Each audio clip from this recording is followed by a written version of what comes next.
All right, hello everybody. This is Will Faerber, and we're here again with Ron and Darcy Branchini for lessons today. Hope you're joining us, or you will enjoy joining us. Trigger looks like he's ready to go there. He looks like he's standing by himself. Looking off in the other direction. Exactly. I think he's sleeping. Okay, he's leaving. Okay, let's talk a little bit before we get started. Ron was just telling me he's having a few little problems that we need to address here. Yep. So what is that exactly? So what I'm finding, this just happened the last couple times I've been working him. So if I'm working him going to the left, he wants to pull out to the right, and he he forcefully is like turning out to the right. So I'm finding that I'm even fighting him, even pushing him out, his hind end out. He still wants to go, and that's both on the indoor, outside. And I noticed that was one of the problems I was having last week when I was trotting him with off the lunge line, that he wanted to like go towards the wall and going towards the outside, and not do the going to the left. So interesting. Well, let's take a look. Well, that could mean many different things. So let's see what happens today as we go through the steps, and we'll try to recognize that when it starts to happen and what we might be able to do about it. Sounds good. All right, buddy. Other than that, the work this week went well. So other than those few things. So we can just go ahead and go large in that working hand there, and stretch it out, making him a little more active as you go. Trying to find that center of gravity, so to speak, getting him stepping underneath himself and active. But of course, it always takes a few minutes to get there.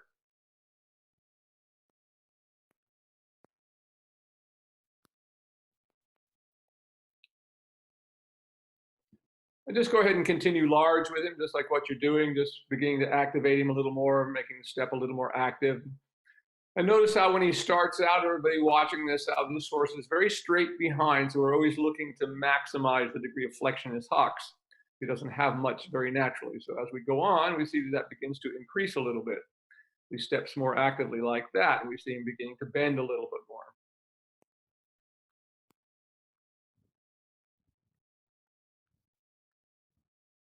So I guess you might say that, the worse horse's conformation is, the worse the conformation is, the more they need this kind of work to be able to maximize themselves. So it's just some horses are built a little straight behind, and those are always difficult ones. But of course, if they're straight behind, they naturally want to sort of hollow a little more naturally, if you will. So go ahead and turn by the center line here and do a little bit of a leg yield to the right as you come around.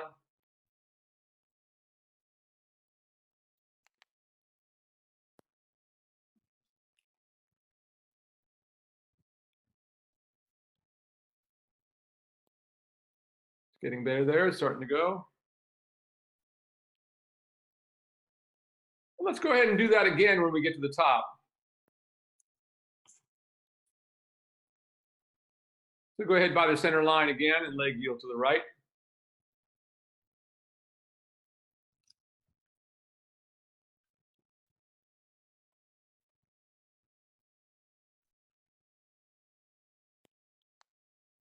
That's looking better there.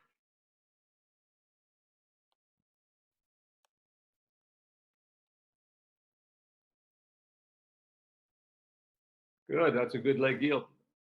Notice as he steps deeper into the body, how the stretch gets deeper as well. What we're looking for.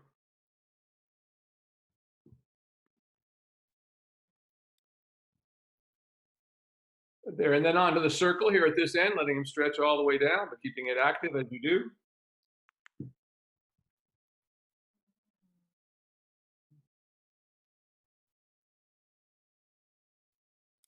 And on the circle, just trying to position him a little bit shoulder forward on the circle, pushing the hindquarters a little more out so we get that little more engagement of the inside hind leg.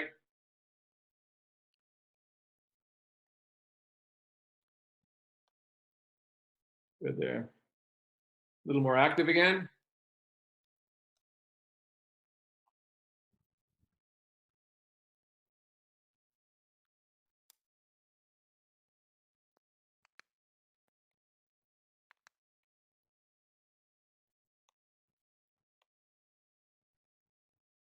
Stay on your circle. Once again, just feeling the rein contact with his mouth just a little bit more. So you soften it, keeping those fingers kind of alive, but kind of massaging him, so to speak, a little bit with them. So your fingers are never just taking a backwards pressure against the mouth of the horse. They're always alive and supple feeling, and never demanding, if you will.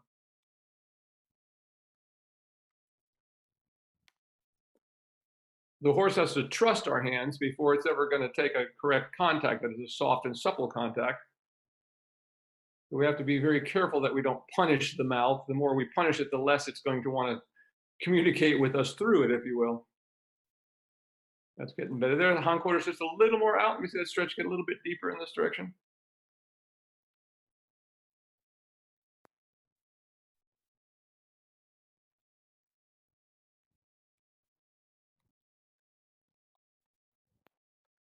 Still a little more hindquarters to the outside. Let's see if we can get that a little bit deeper and a little more active. It's coming better now.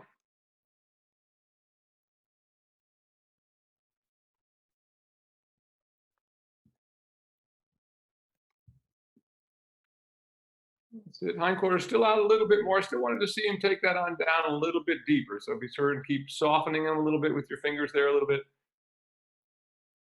So you're maintaining contact, but a supple contact that's giving. And as he wants to go down, we give a little bit more. Like that. Now we're getting there. That's better. Now we're starting to have a more regular step.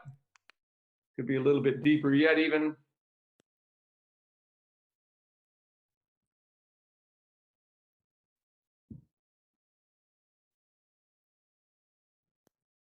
That's getting there now. There we go, like that, all the way down. I'll go ahead and stop him there and go ahead and change directions. That's what we're looking for, so you can reward him for doing that. You know, whenever we have something, if it takes us a minute to get the thing done, always want to reward them right away when they do finally respond to us. If it doesn't go there immediately, well, if it takes a little time, then we want to go reward them right away for that and switch directions.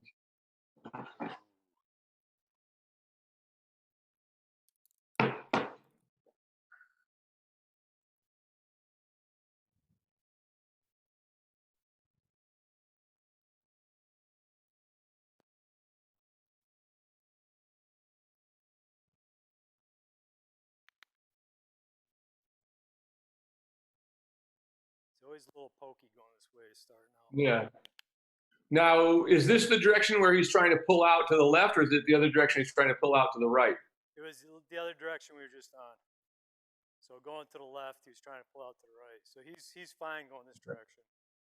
Yeah. Well, so far we didn't see that yet, but let's see where we get to. A little more action and that, a little tap of the whip. Let's see if we can get a little active step, a little more active, a little bit sleepy there. Yeah, that's more like it there.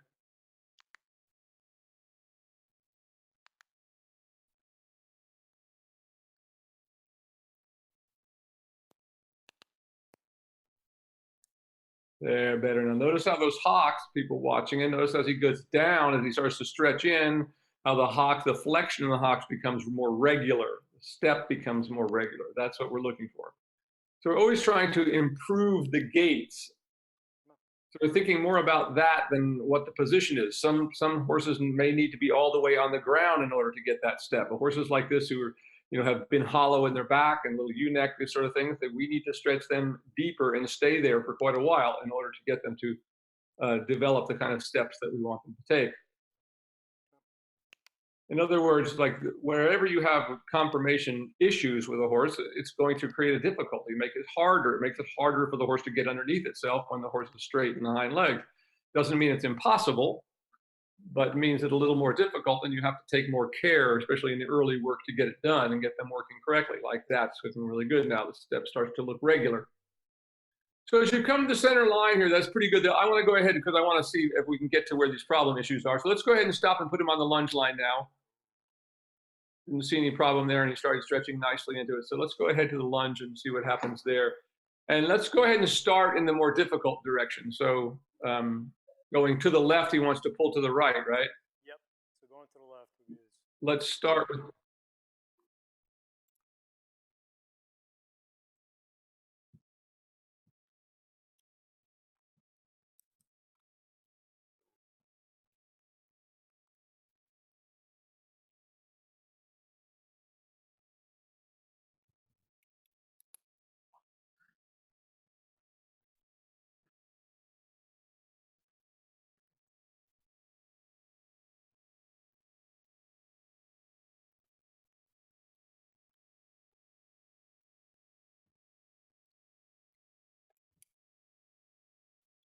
Did seem like he was walking a little easier in his footing today.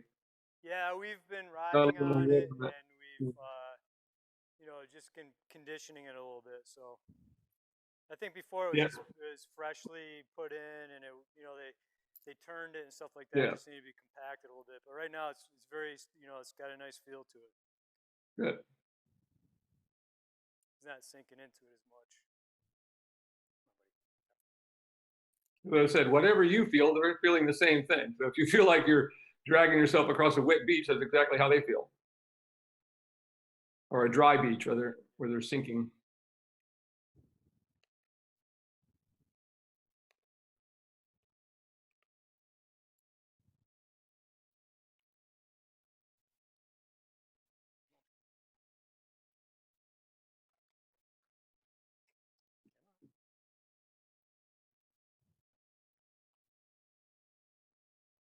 So he's mostly doing that when you're riding or lunging or all the time? Just riding. Just riding, okay. Yeah, so I was thinking that maybe it was the position of the saddle, maybe it shifted a little bit. It could have been that. It could have been me, Could be. my position. It could have been leaning a little bit to one side.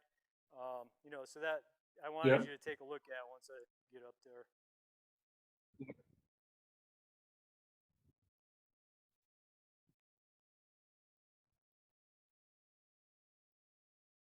Good.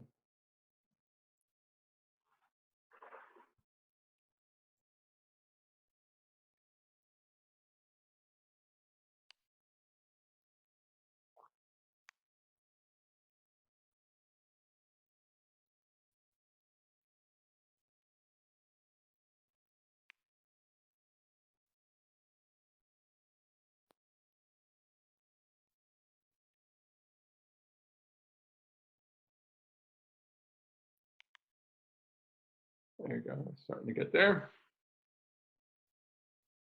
Just ever so gently trying to push those hindquarters a little bit away from you all the time. We're always trying to get them a little bit more to the outside, as he tends to want to.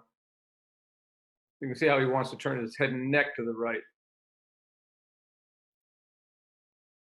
You can go ahead into a trot now.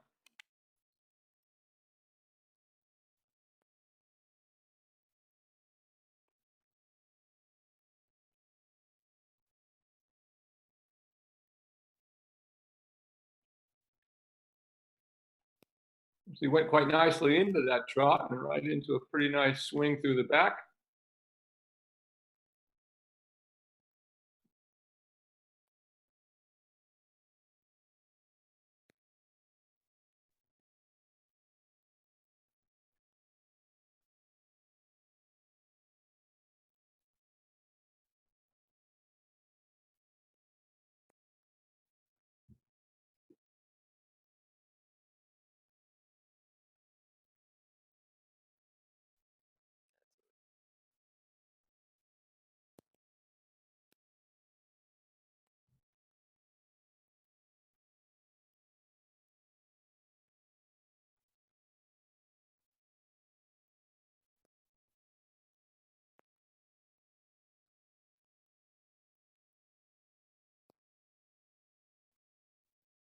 That's coming quite nicely, actually. Not seeing any big problems here.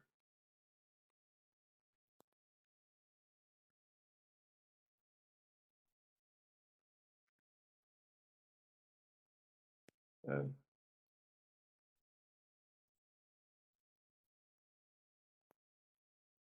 and go ahead and walk again. I want you to take up the slack and the side reins now a little bit more. So take them up about 3 holes on either side. Okay. And Take walk the slack out. and hold Looking very good. and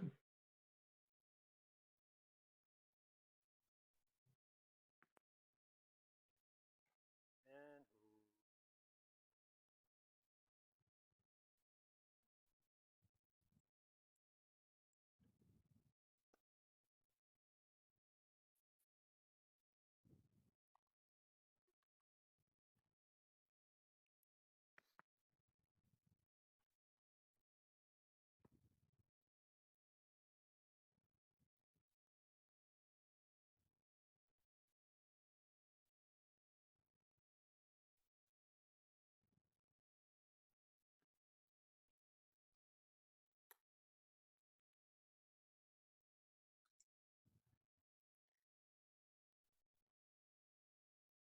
another humid day here in upstate New York. Yeah.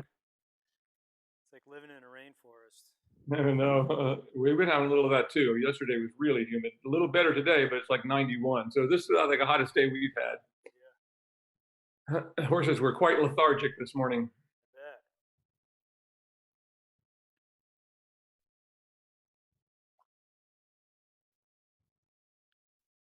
And we always have to take that into consideration. You know, whatever we're feeling, they're feeling as well. You know, so if you don't feel like working in the heat, they probably don't either. So we always have to be conscious of that. We're not overdoing it relative to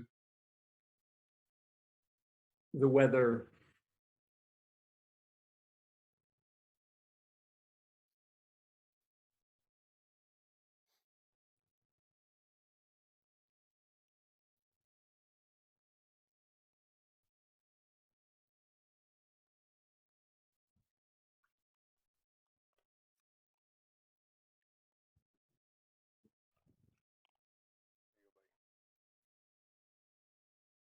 All right, we'll continue on the same direction.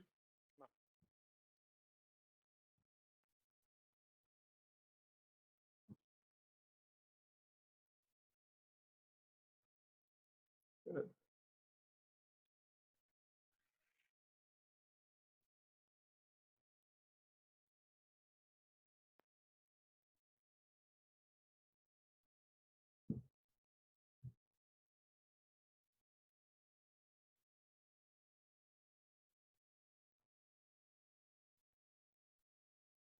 I like it. And go ahead and ask him to trot.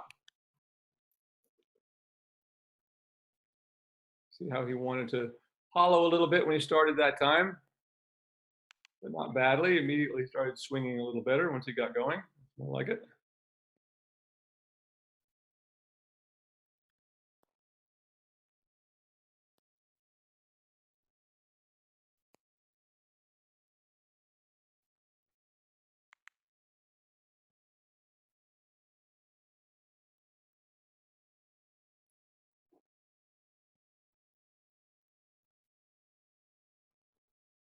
Good there.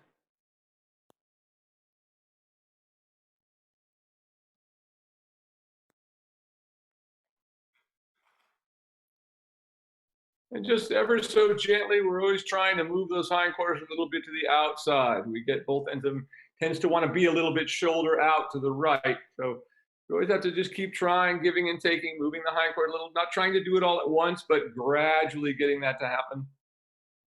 The more he stretches into the contact, the easier it is for him to do that. That's good there. Now he's starting to look good.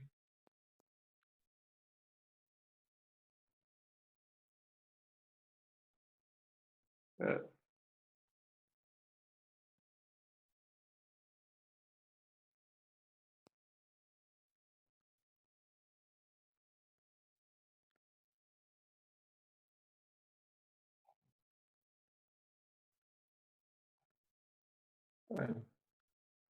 Then go ahead and let him walk. And walk. Nice downward transition there, and then halt and change directions. And ooh.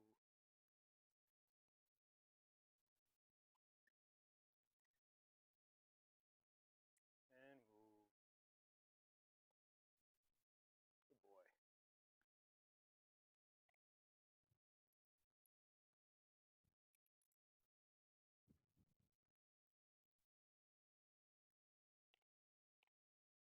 No, you can't be on top of me, mister. Mhm.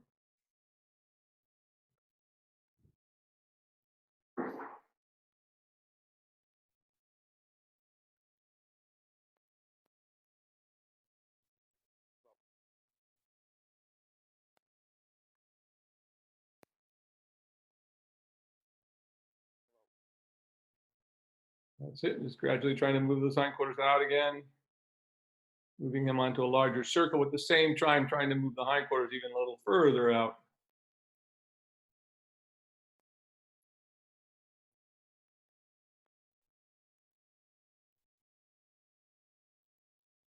But you can go ahead and trot. That's coming quite nicely in this direction.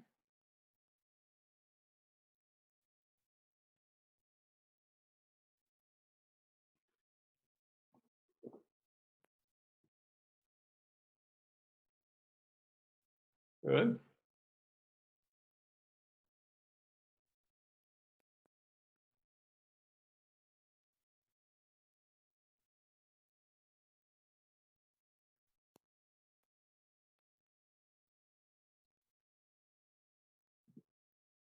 And go ahead and let him walk.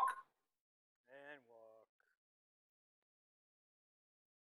All right, not seeing anything problematic yet. Let's go ahead and put you on. Is Darcy there to take over the lunging? Yeah, she's just down by the stalls. I'll get her. Good. So let's get you on.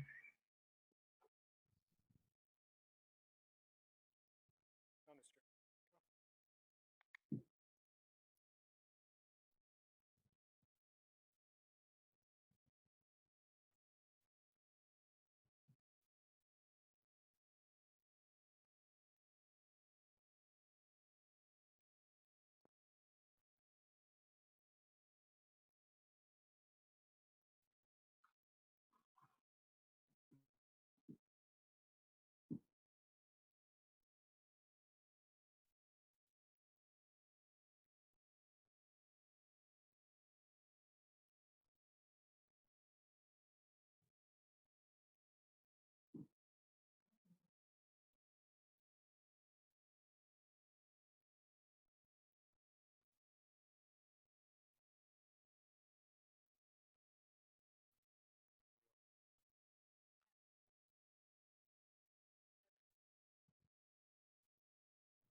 Have you been hearing me okay?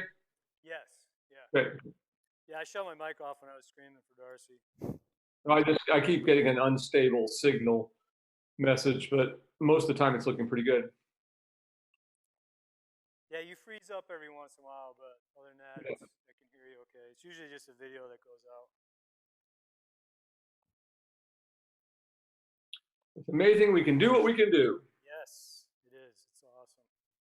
If I can ever get decent, I think a lot of it is my end of the bad internet reception that I have. Well, I keep hoping for Elon Musk's satellites to go in. Yep.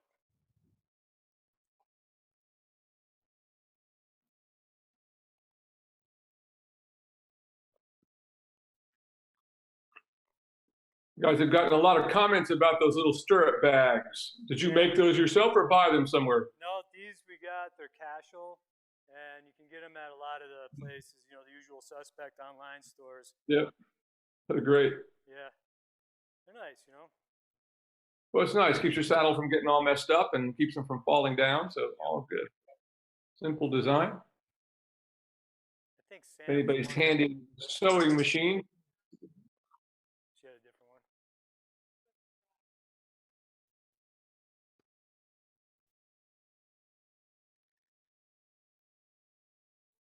Now, when you've been having difficulty with it is when you're riding on your own or when you're riding on the lunge line? Off the lunge line. Off the line. Okay. Yeah, and it was happening when we were at the last lesson too. So the other thing is, you know, it's usually towards the end of the ride, and you know, he may be tired, he may be protesting, wanting to stop, you know, that kind of stuff. So, Yep. I don't know if that's. There's always a little. We shall see. Yep.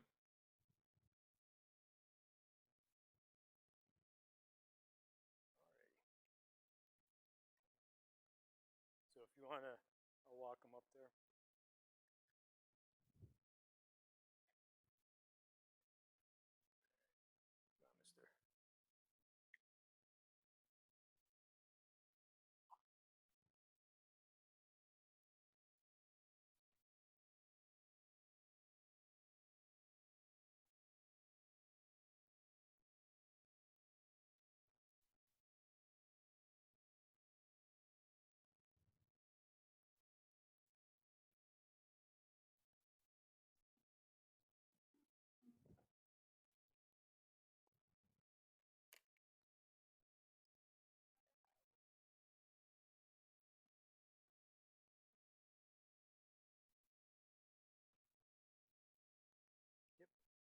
And he's off. He's ready to go.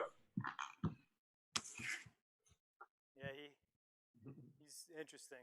Sometimes he'll stand at the mounting block. Other times he'll just kind of get a running start. He's ready to rock. good balance practice. Yep. Just work on stretching in there a bit in the walk as we widen our circle. And that's the other thing with him, is we do want to get our circle as wide as we can, because if he's having trouble carrying you, the wider the circle, it will be easier for him. The smaller the circle, the more difficult it is for the horse. That's starting to be a nice walk there. He's starting to swing a little bit. Stretching into the contact for you.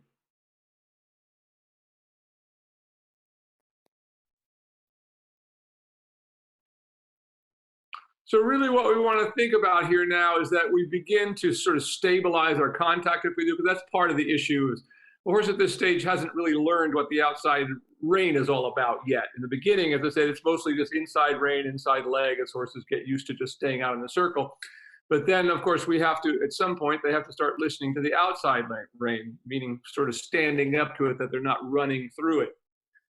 And that's another level, and part of that is getting them consistent in the side reins when we're stretching them into that. So I had to bring the side reins up a little bit today, so we begin to take that slack out of the side rein. So he gets a little more boxed in, if you will, but not boxed in and drawn in. That's that example, that we're never trying to force them into a frame, but we are trying to create a channel that we're asking the horse to continue to move through, if you will, that's created by our legs and by the reins.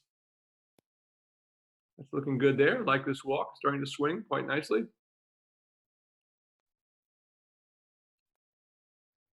And just ask him to trot.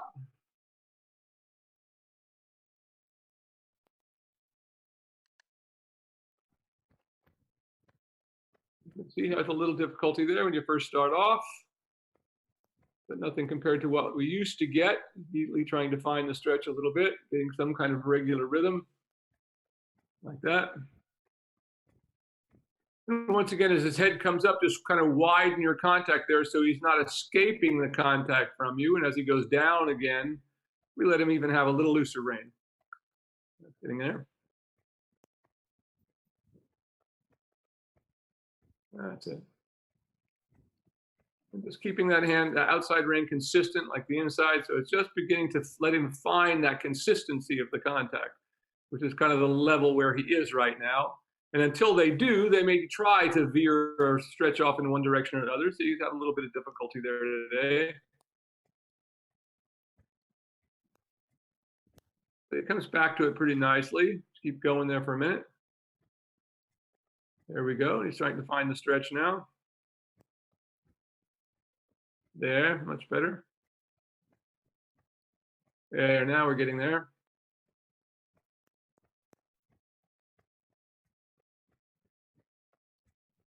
Good. So your goal here is just to try to keep the slack out of the rein, so he begins to take a little contact with that outside rein. But of course, what I mean contact is just like you're holding hands. Someone once described it as holding hands with a child. You're never trying to just, squeeze the life out of them, but just an active, supple contact with the horse's mouth that they can depend on. And that's part of developing your balance as a rider, which you're doing a very good job of here. This is really quite good now. Just trying to keep that all consistent as he stretches into the contact with your reins.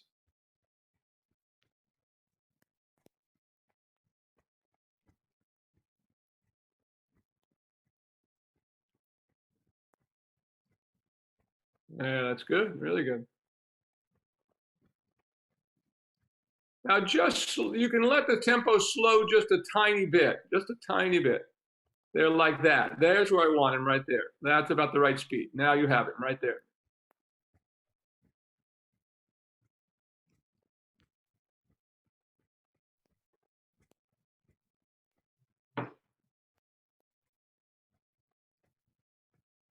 Good. That's coming really nicely right there. It's quite consistent. Notice how the underside of the neck is staying nice and relaxed. You're beginning to develop a nice steady contact in the reins.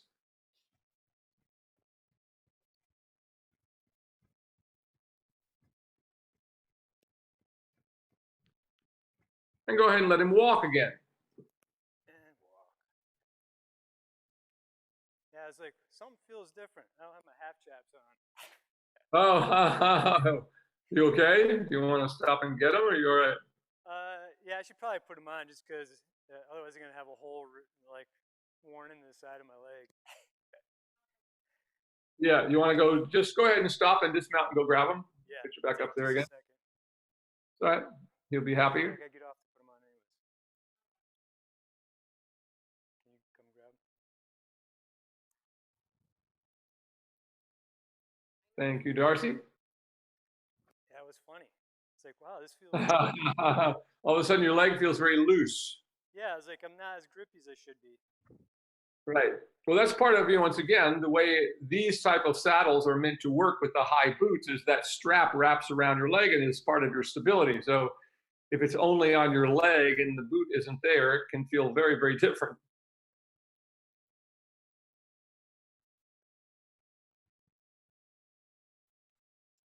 But on the other hand, that trot was developed really nicely, got into a good place where you wasn't having any trouble, staying consistent.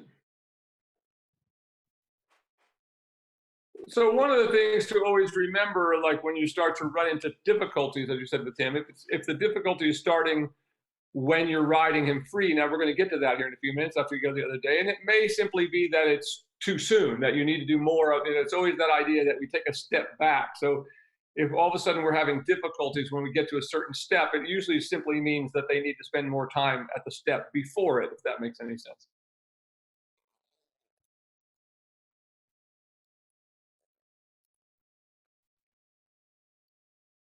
That's part of what we do on a lunge line is, we get the horses into a state of mind where they're relaxing, stretching into the contact, getting all those things going so that when we get on them, they're already in a good state of mind to do the work. In other words, get them on the zone from the ground before we get on them.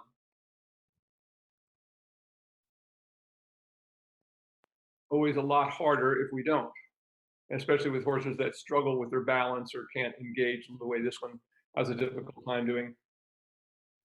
So once you get on there, we can go ahead and change directions once we get back out there in the middle again, because I was happy with what that was getting to. Yeah, the other direction is the one that we were having problems with. Trigger, what are you doing, dude? Yep.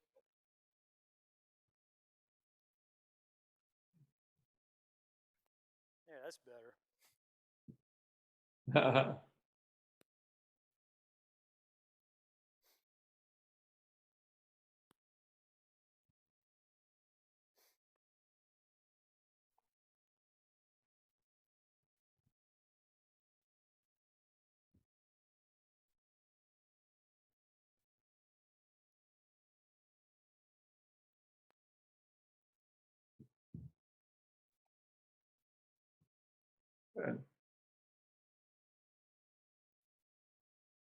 And while you're walking, take that moment to try to move those hindquarters to the outside a little bit, see if you can get him in that little bit of a shoulder forward position in the walk before we even go to the trot. And once again, just trying to keep that consistent channel between your reins, that you have a consistent sort of even contact on both sides. And once again, when I mean contact, I mean there's just no slack in the reins. It's a positive contact, but it's not stiff or abrasive.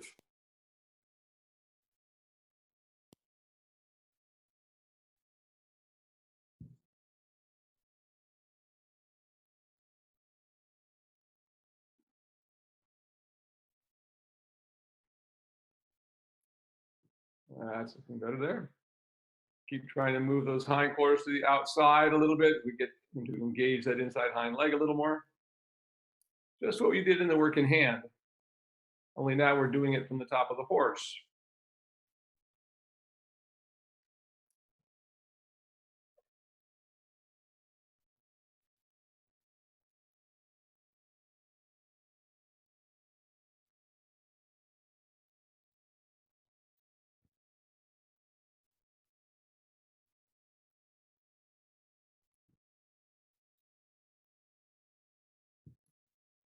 Just waiting here to give him a chance to see if he can find it.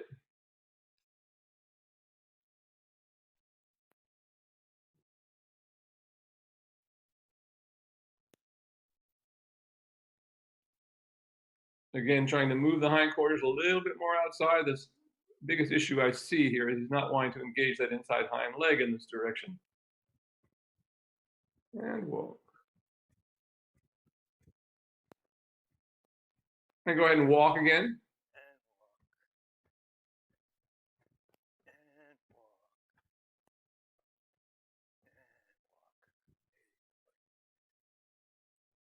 Darcy, can you just... So Darcy, I want you to go closer to him so that you're almost working him in hand. We want to try to yield the hindquarters a little more. So go ahead and get closer to him, just as if you were working him in hand, where you can control there the front end by giving and taking a little bit, and just see if we can begin to move those hindquarters a little bit more outside. He's definitely wanting to look to the outside today. Yeah, this is what he was doing. This is exactly what he was doing when I was riding him. Yeah, I'm trying to... That's what we're looking for here. So let's try to get him to yield those hindquarters. If it takes two of us to do it, that's all right.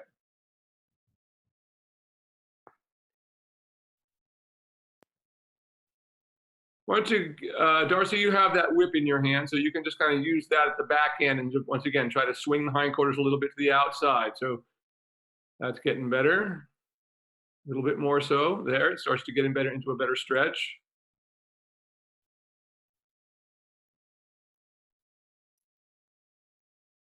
Like that, good. That's getting better now. Now try to widen your circle. Now he's starting to give it up a little bit and get into the stretch. So Darcy, now you begin to try to move away from a little bit, and Ron, see if you can maintain that as she begins to back away from you a little bit.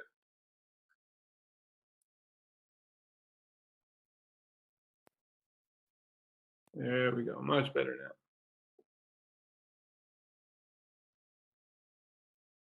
And trying to move his hindquarters a little bit again to the outside.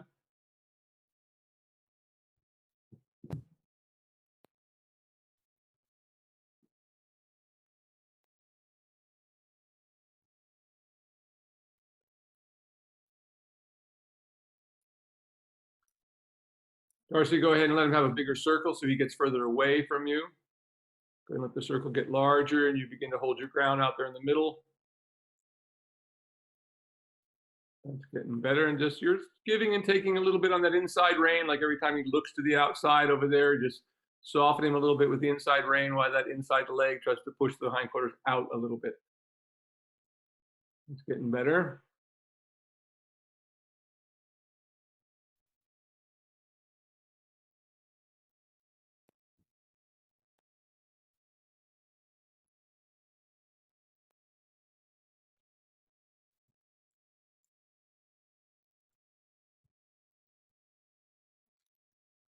There we go, that's getting better.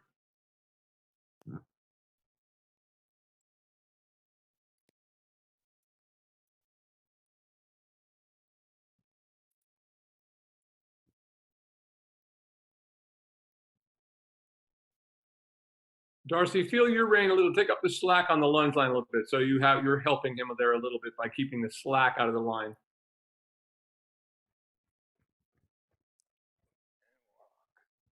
And walk there. There we go. And Darcy, begin to get closer to him again. Do we yield those hindquarters again?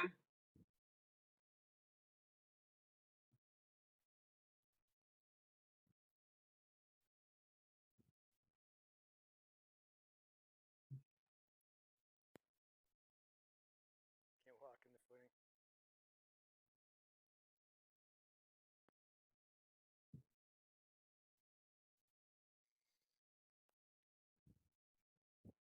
So try to yield the hindquarters a little bit more. Darcy, lift your whip up there and up into the hindquarters there a little bit. So begin to ask him to step to the outside. That's getting better. A little bit there. Keep it going. There, now he's starting to yield. That's more like it. Let him stretch on down once he got, so we give him all the relief he can have once he starts to stretch into it and begin to activate that inside hind leg.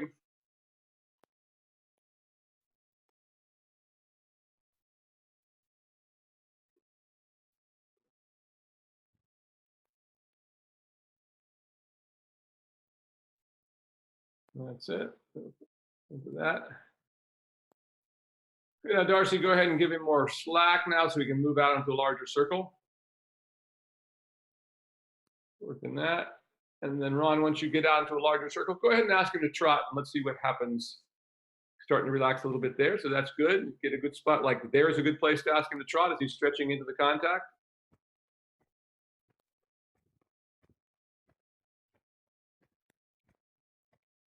There, and keeping on that big circle.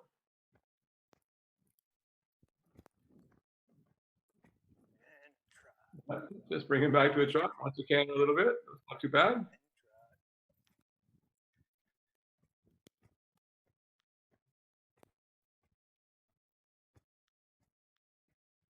Yeah, it's better there.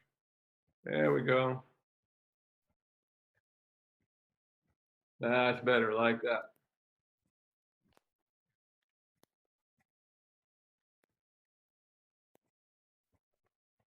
There, that's more like it. Good, good.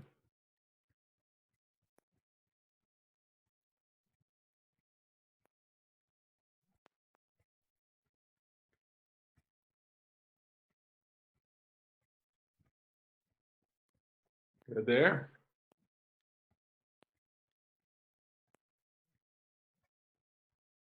Good, good, like that. If he wants to stretch deep, let him have all the rein he'll take down. And if not, just take up the slack and soften. Like that, it's really good. Keep that.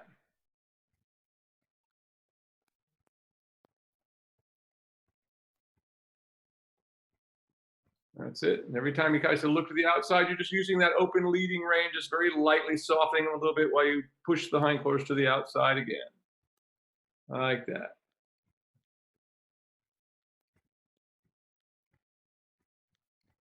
Good. Now it's getting better.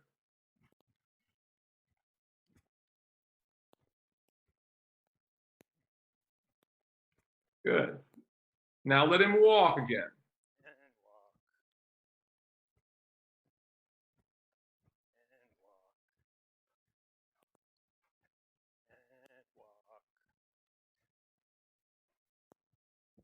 And that's the way. We're never too worried about it being an immediate halt. We want to, as much as possible, keep them swinging over their backs while we make that downward transition. At least try to, so we're never in a big hurry to slam on the brakes. That's a better walk now after that trot. That's much better there. Good. Keep that.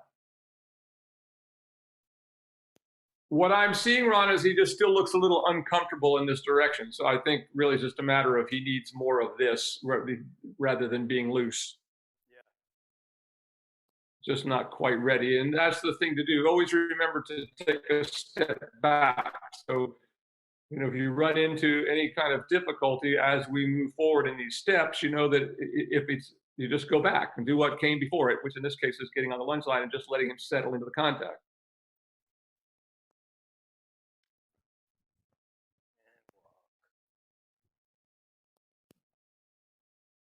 The training is never as simple as just doing this or that. You know, now I'm going to just do this. Well, it doesn't really work that way. There can be, you know, steps along the way that have to happen, and we may lose it for a moment anywhere along the way with training a horse, or you know, maybe a little too much on a given day. Their back gets a little tired, so we just keep backing up in the system until we find out what's working for them again. Yeah, this is what he's doing right now. Yeah. This is what he used to do to kind of get out of having to work. So he'd do this and then break off into a canter. Yeah. That's right. Take your time. Back to the walk again. Just giving and taking like that. Good downward transition. Now ask him to trot right as soon as he comes back to the walk. Let him settle for a couple of strides. That's what he's doing. He's kind of dropping his back out from underneath you. And go ahead and trot. Just go ahead and trot. It's perfectly fine. Go ahead and trot. Sometimes a little reverse psychology. Let's see how it goes. Once again, if he'll trot and get over his back in the trot, just slow it down. So he's trying to do, he's trying to find a place where he can be comfortable. Trot. And trot. And don't get frustrated with him. Just if it takes a little while to bring him back to a trot, that's okay. Because what we want to show him is that what we're asking him to do is actually a lot easier than all these things he's trying to do. Now give him, once he starts to get into the stretch a little bit, give him all the room he wants, like that. Really good. It's really good again.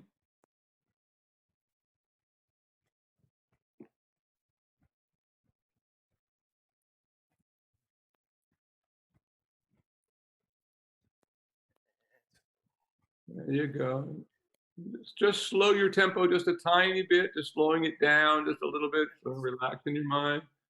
That's better there. Good. Much better. There, like this. Yeah.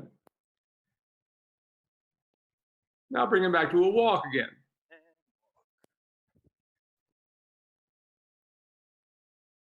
Good, much better that time. Let him stretch out in that walk. Really good there. If you'll stay in that nice relaxed walk, then good.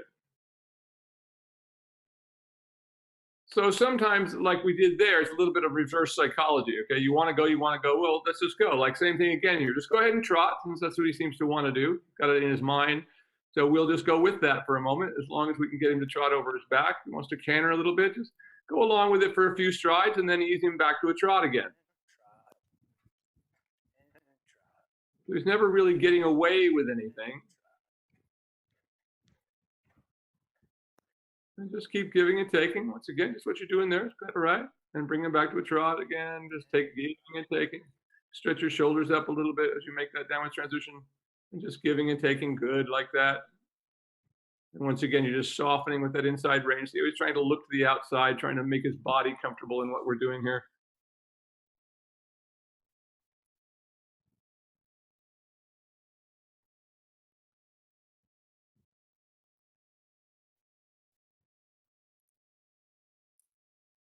That's better.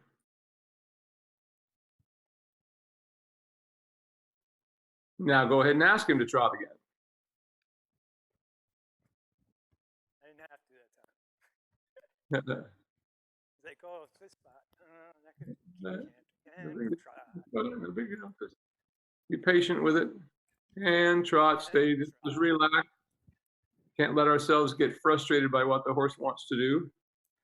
We have to keep that same level head on our shoulders, not getting excited, not getting angry, not getting frustrated, but letting him work it out like that. Good. As he starts to stretch into it, once again, we give him a little bit more once he starts to stretch for us. Good. If he comes back to a walk, gives you a good stretch in the walk, all right.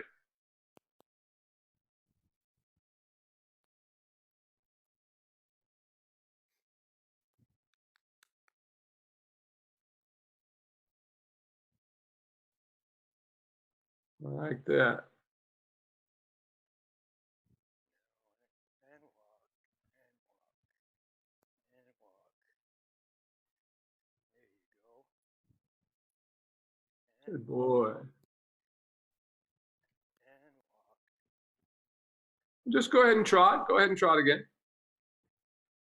Just keep the rising trot. There we go.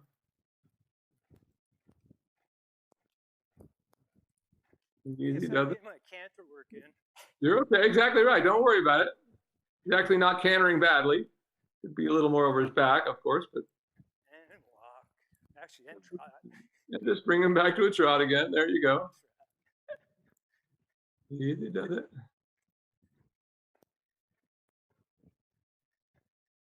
There. Now it starts to stretch. Give him. There you go, like that. Really good. Really good, like that. Now let him walk again. And walk. There. Let him stretch out in that walk. That's good. I think he's just getting tired of just walking and trotting. He just wants to canter. I think, well, actually, watching him, I think he is struggling a bit with his back here. So I think just finding the place where he can be. But, you know, in the horse's mind, they don't know. Well, maybe if I do this or I do that, you know. So it's a matter of showing them here that what we're really asking him to do is much easier than what he's trying to do, which is go on cantering and doing all these different things.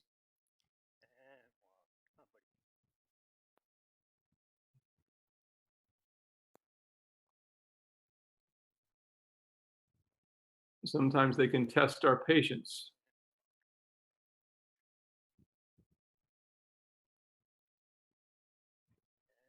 No, not doing that. Just go ahead and trot. Just go ahead and trot. It's all right. Stay with it.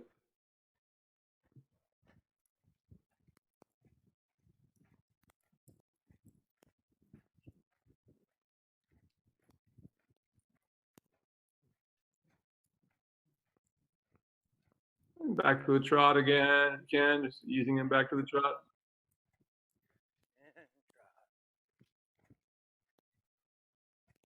Good.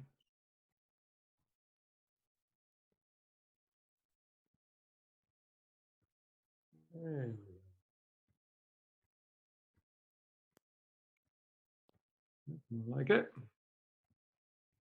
And let him walk again. So as soon as he comes back, gives us at least partially what we want, just come back and make it easy again. And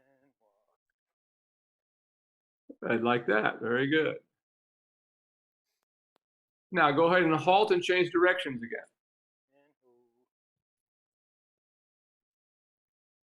And who. Ooh, buddy. Ooh. Ooh.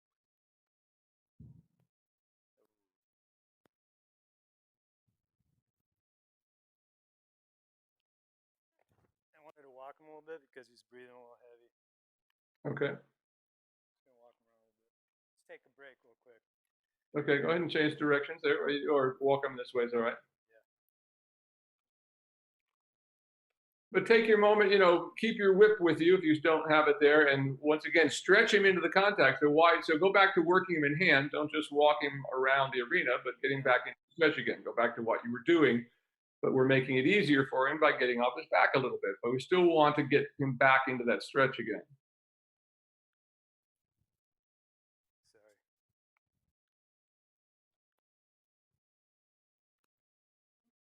Come on.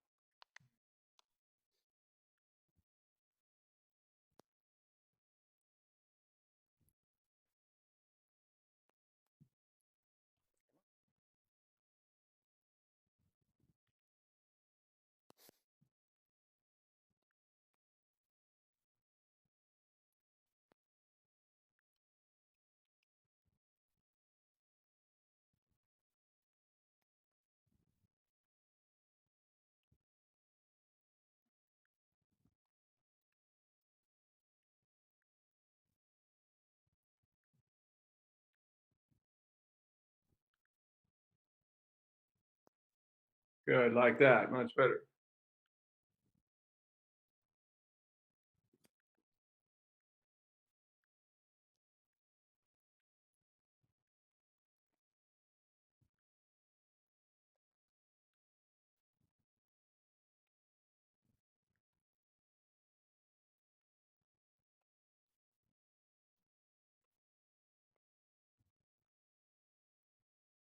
And go ahead around the circle here, keeping that going, like that.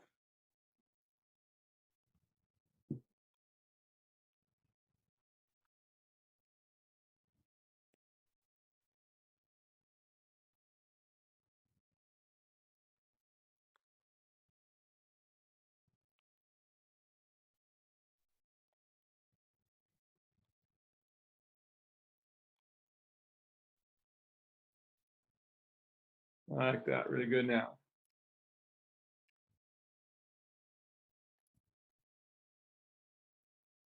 Was this the more difficult direction or the other direction? The other direction. This is other direction. well, no. This is the direction that we were having problems with. Yeah, where he's pulling out on you. Yeah, yeah. So he's pulling out and stuff.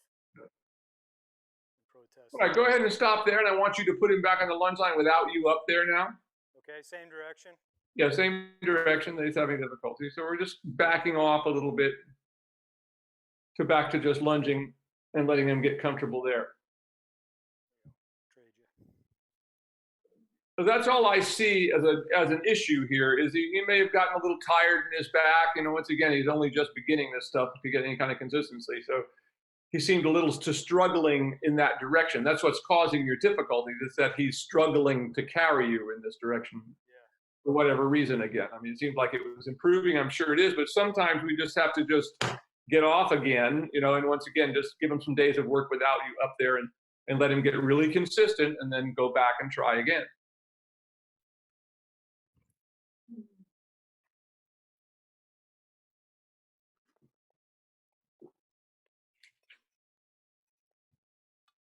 I mean, training is never as simple as like one day we get something right and that's it. It's not going to be right forever, Yeah, exactly. Their bodies are constantly changing, and they may be perfectly fine for a few days, and then all of a sudden I did the same thing to myself yesterday. I was just carrying something down and something went out in my back and I could barely stand up for an hour. So there's those weird things that happen to them just like they happen to us. And when they do, we just have to back up. So that's the first sign of knowing that all of a sudden the reason he's going all over the place is he won't stay in the bridle anymore. He stops swinging over his back, and he's just, once again, they're like a boat in the stream with no power. They can't straighten themselves out because they're not pushing from behind. Go. So you get the feeling of them just kind of drifting all over the place. Okay. Yeah, and plus it's really humid here, so come on. Yeah, so they get a little pissy, and maybe I don't feel like doing it so much. But it's the only thing that's important on any given day is that we end on a good note. Yep. Well, there you go. Something that they can do. Well. Oh, you're gonna play this game, huh? All right.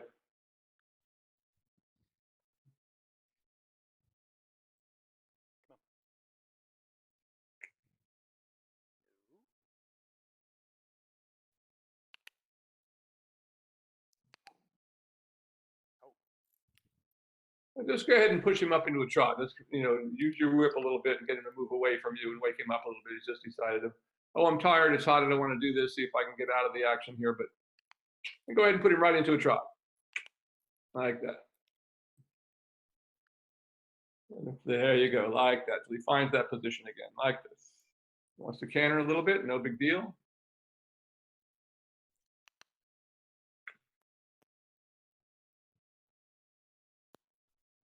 I think to some degree, I'm just watching, he, is struggling a little bit still today in the footing. So, it's a big change to go from one kind of footing to another. This obviously has a little more drag to it, watching them go. Yep. So where the other one was slippery, this one has a lot more drag as they're going. And that all creates difficulties and makes them have to work harder.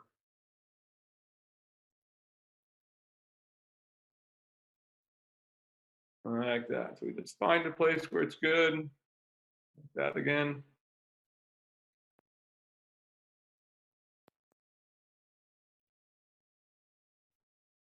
There we go. Now we're getting there again.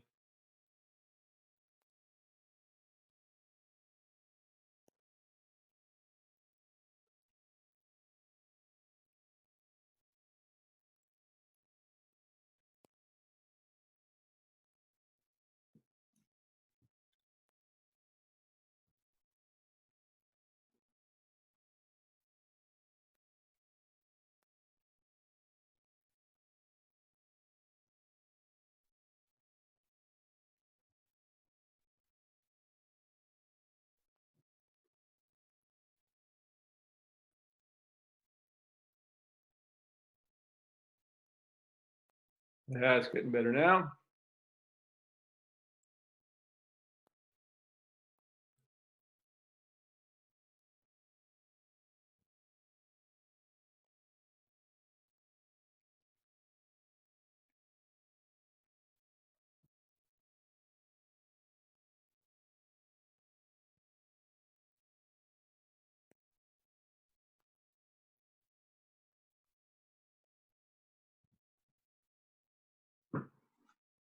And let him come back to a walk now. And walk.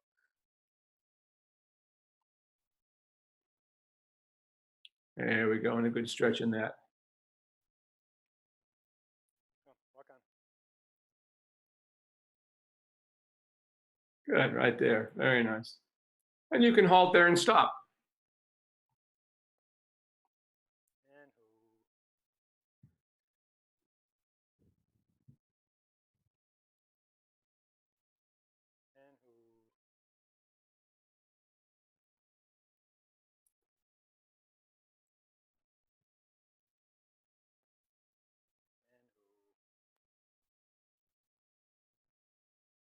Good boy. And of course, reward him when he finally does stop. But yeah, so this is what you want to do is just back up. I said, what I see here is he's struggling quite a bit in the footing, and that's led to him not being able to stay consistently over his back when you're riding. And then all of a sudden they start going all over the place, because we can't get them to focus. It's only when they get over their backs that all of a sudden they focus, and now you can steer. If they're not over their backs, it's very difficult to steer horses. yeah. Because there's no, the drivetrain isn't working any longer. Like you've got a car that suddenly, isn't connecting to the back wheels or whatever, it's going to be difficult. And that's basically what's happening here, like a boat floating in a stream with no motor turned on. So you just have to back up.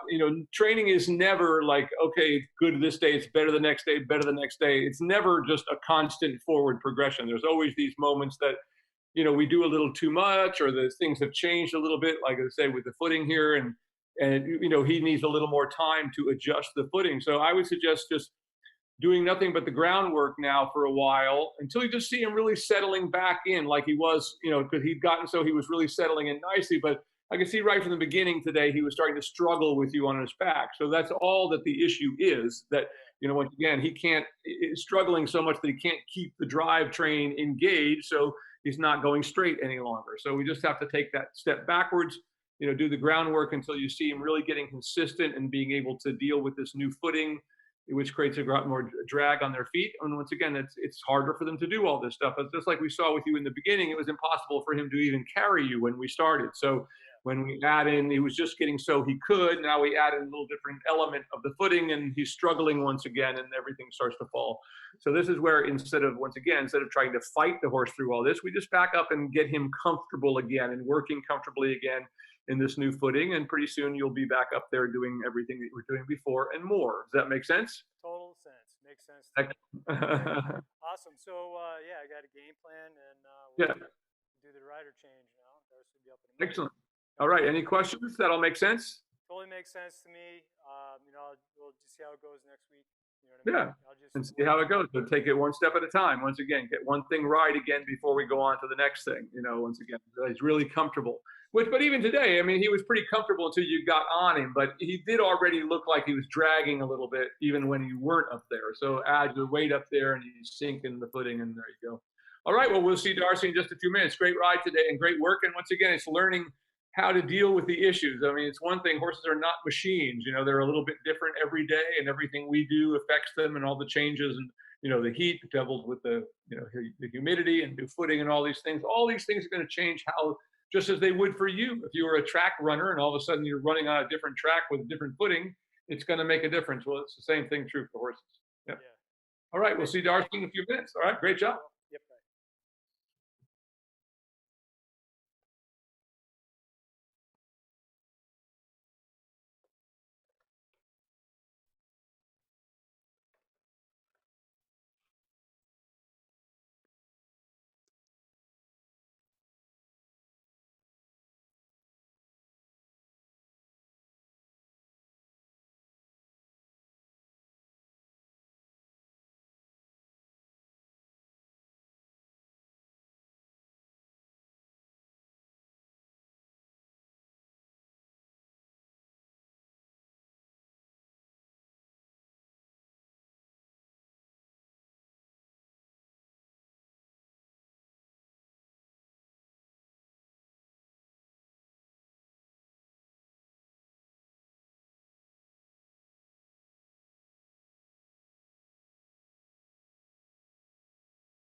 All right, everybody, we're back. Thanks for joining us today. And it's going to be Darcy with Calvin. How's Calvin gone this week?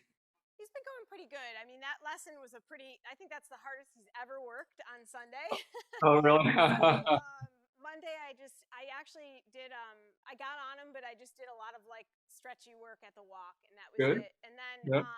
Tuesday, I did a regular session, and then yesterday I got on him as well, but just did stretchy walk, and that was it. So, Okay. so I guess we'll see. Okay.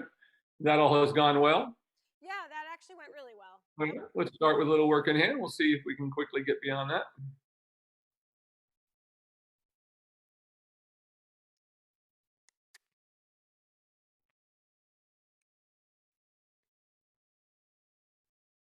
Well, he already peed, so I thought we got that out of There the you way. go. But come on. You can see how when he starts off, there's not a lot of flexion in his hocks. It kind of falls out behind a little bit as he begins to get the engine going and warmed up. And that's what this is all about, getting everything flowing and active, getting the right parts moving in the right way before we add the more difficult thing of putting weight on the horse's back and ask them to do the same thing.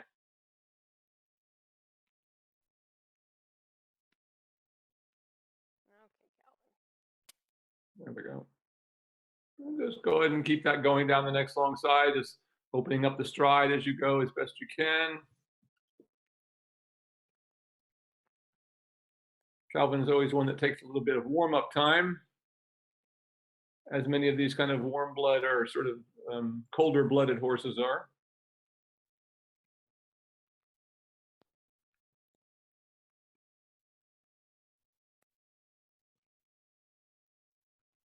Go ahead onto a circle at this end, once again trying to make it a little more active, pushing the hindquarters a little bit away from you as we get him to engage a little bit more and stretch a little deeper and begin to take a little more active and longer step. He's just going to poop. He's going to poop. Which hopefully will mean he'll start to pick up his step a little Yeah. afterwards. Always a big difference with him once he goes, as all of them. Okay. It's so great that he's just like clockwork. I mean, you know, within a couple of minutes, he's going to get it done. Yeah. And go ahead and keep that walk going as you go down the long side. Turn by the center line at the top and do a bit of a leg yield to the right. Okay.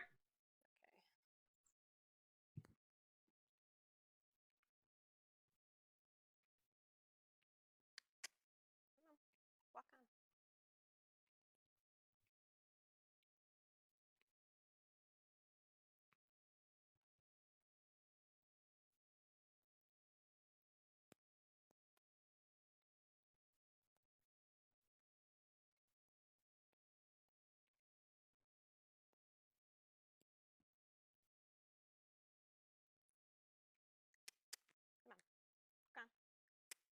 on.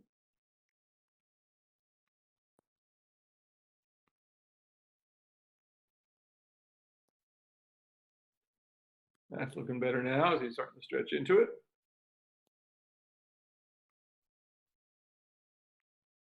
It's very normal for him to have that little moment where you kind of got a little pissy on you back there a little bit. Oh, do I really have to work this hard? But he gives it up pretty quickly. And around the circle here once, like that. It's looking good now.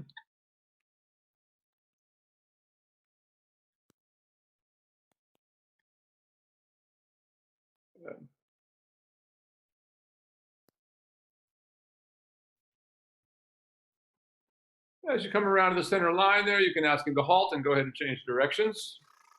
It's starting to get to a good place now.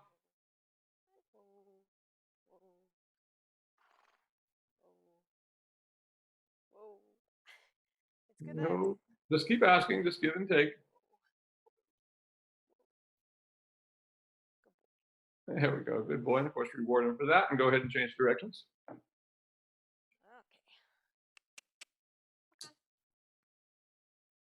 Personally, I'd rather have a horse that wants to keep going than one that wants to stop all the time. So that's not a bad thing. Exactly. I was just about to say that's the opposite problem I normally have. Right. You go ahead and go large. Just keep trying to open that up as you go down the long side and then turn by the center line at the top and leg yield. To the left, of course.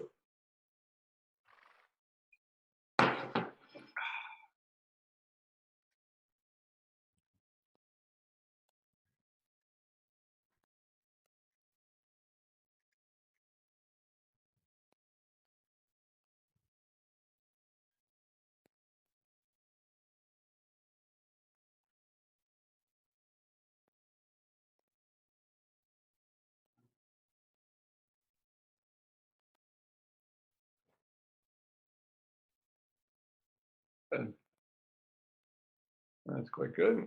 Step over. That's actually very good right there. Got a good step over.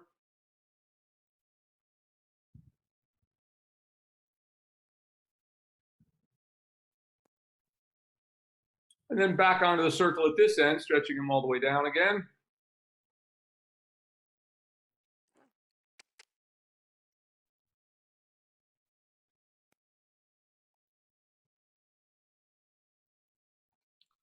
He's gotten so much fitter looking, got rid of the hay belly this horse had. He used to have kind of fat pockets on his side there, and those have mostly disappeared. Starting to look like an athlete. A little bit more active step there as we get this to go a little bit deeper. Yeah, like that. Good job. Yeah, it's getting better now. Notice how this, as he picks up the tempo a little bit, we see the hind legs stepping more actively, getting a little more flexion in the hock. So as you come around to the center line, let's go ahead and halt. So I want to experiment with him today. We're going to sort of jump ahead a little bit and see what happens. So I want you to go ahead and mount up, and you've been working the walk on your own anyway on other days. So let's start with the walk and with you mounted, and we'll just see how it goes today, if he's ready for this. Okay. Without doing the lunging first, in other words.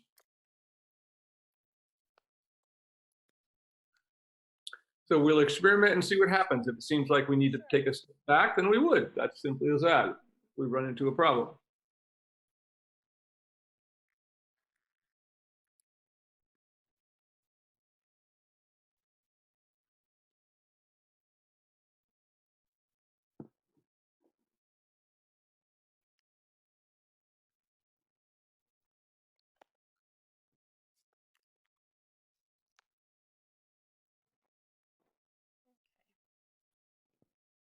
Whoops. Okay, come on. Careful. That's right where you pooped. Mm-hmm.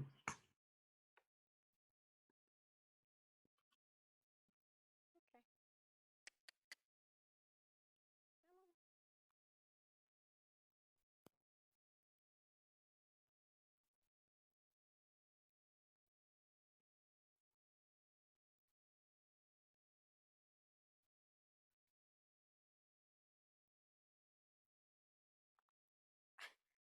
Come on. Don't worry about that.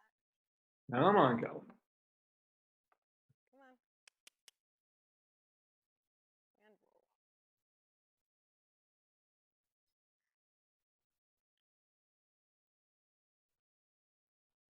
Being very funny today.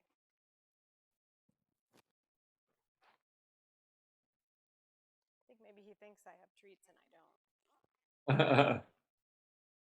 Good boy, Calvin. Very good. He's standing nice to be mounted. You just go ahead and go large in the walk. Ask him to just stretch out ahead of you. In other words, trying to pick up where we just left off in the walk.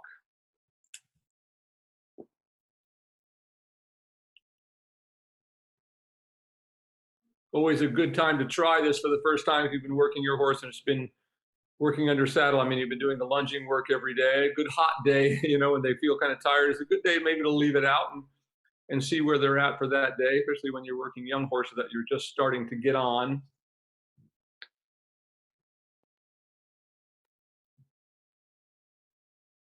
As opposed to coming out and getting on a nice cold day when they're fresh. That's really quite a nice walk there. You can keep that going. Go ahead and turn a little bit after the center line, do a little bit of a leg heel to the left. Looks like he's ready to begin that. Really very good. Just like that. Very good. Very good. Very nicely done. As you come down the long side now, just using your legs alternately, asking him to just lengthen that walk a little bit. So as we just follow that inward swing of the side of the horse as you naturally feel is the moment that we want to aid on the side. And of course, we use our legs alternately in the walk. So the horse knows the difference between when we're asking for a bigger walk and when we're asking for a trot. When we would use the trot, we would impulse at the same time. Honey, that's just your... Good. Keep that going. It's really quite good. Nice big walk. See if you can open it up a little more down the long side, get a little deeper into the stretch of it.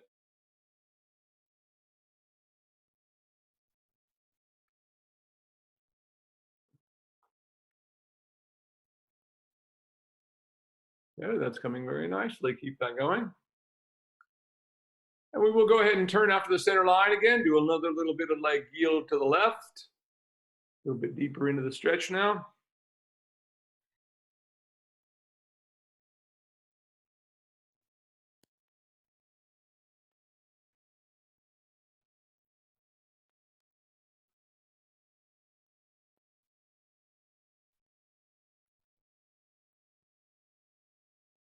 Good there, starting to step over nicely. Always want to keep that shoulder just slightly in advance. You do that so the horse doesn't hit its back legs together. If the horse starts to lead with the hindquarters, you have a good chance of them hitting themselves. So it's always important that we keep that shoulder slightly in advance. But that was very nice. Like that, go ahead and change the rein across the next diagonal. Keep the stretch going.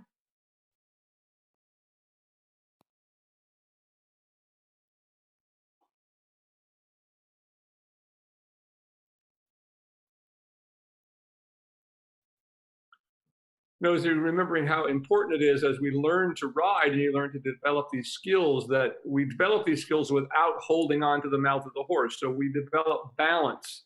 A rider who's always hanging on the mouth of the horse never really is going to develop any kind of independence of the aids because they're always holding on to something. So as we ride and begin to learn in this way, you know, you're developing the right, your body is learning the right response to the movement. That is by staying in balance without holding on. Good, getting even deeper into the stretch there. He wants to stop a little bit, that's good. Hey, go ahead and keep that going. Go ahead and turn a little bit after the center line there. You can go ahead and do a leg yield to the right.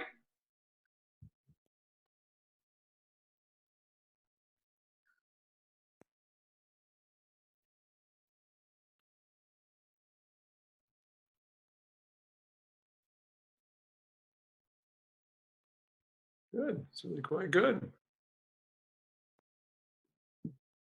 Very nice, keep that going now. Try to open up the walk a little more now. Then once you come to the rail and let him get straight, see if you can get a little bigger step out of him. Quite good though. Yeah, like that, a little deeper into the stretch. Now onto the circle at this end.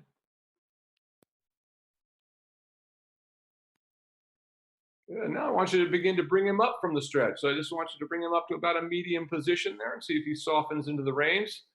And of course, we want to do that without losing the step. So our goal is, as we bring the head and neck up, that we don't lose the movement. In other words, that the position doesn't destroy the movement. We're after movement. Position is secondary always to movement. A horse that's holding itself in some frame but isn't moving really has no value at all. Not bad at all. Keep that going now.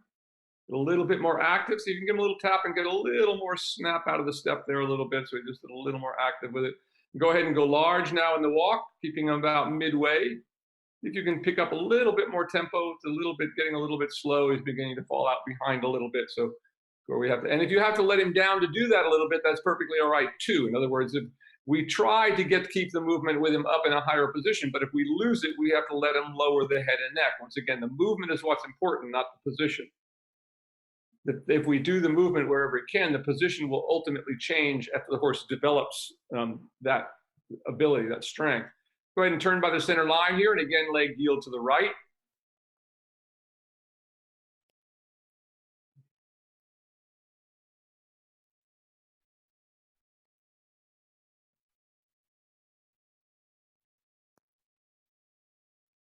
Look where you want to go. Look at that spot on the wall over there to the right that you're trying to get to, and then feel the horse's way there, like that. Good job. Now let him go all the way down in the stretch and go ahead and change the rein across the next diagonal. Let him all the way down in the stretch. And as you let him down, you should feel that the walk becomes longer and more swinging. If it doesn't, that means you need to add a little more leg or a little tap of the whip to get him to activate and come on through. So we don't want him to just drop. Our goal is not to ride a horse around with his nose on the ground with no impulsion. The goal in this type of training is to use the head and neck as a balance to let the horse find where it can work correctly, and always ask that swing to come through from behind, which is very different from what people try to describe what we do as kind of the peanut rolling thing. Well, if that's what you did and you never asked for impulsion, that's what you'd get, a horse that would endlessly go with its nose on the ground. But that's not the goal. The goal here is simply to build the strength that will allow you to bring the horse up into a working frame. Keeping that as you turn by the center line here, again, leg heel to the left.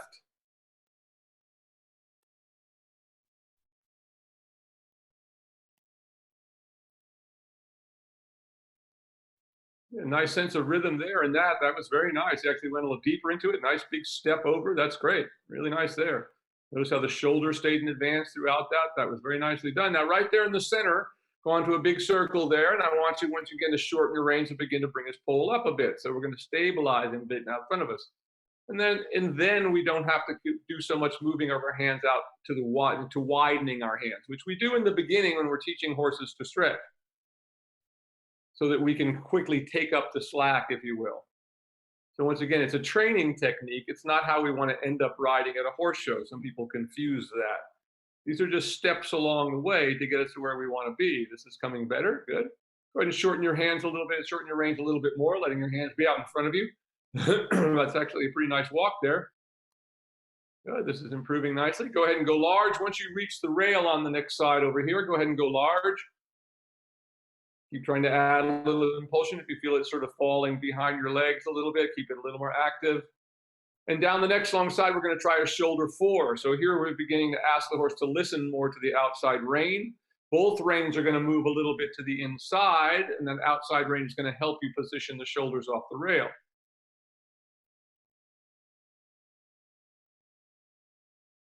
Remember that we're always trying to keep our inside leg where it is. Once the horse is bent, we're going to bring our outside leg back from the hip without tension. That puts your weight on your inside seat bone and will help you to maintain the bend in the horse, because you're in the position of the bend. Good. That's really quite good. Very nice. Very nice right there. Now begin to shorten your range a little bit. He's beginning to come up a little bit, so you can shorten your range a little more there.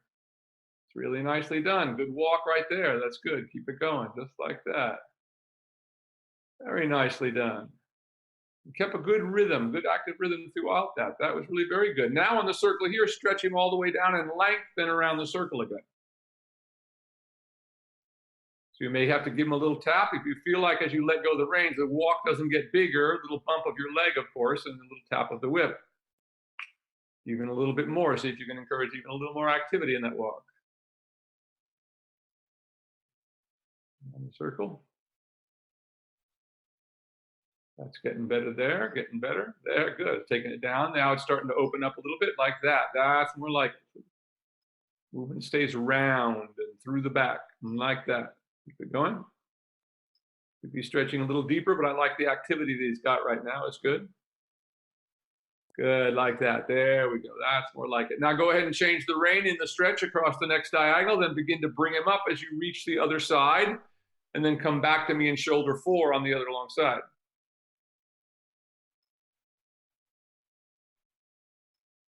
So when he's in that big stretch now, we're always looking to feel that he's really stepping through actively, taking a longer step as we let him lengthen the frame.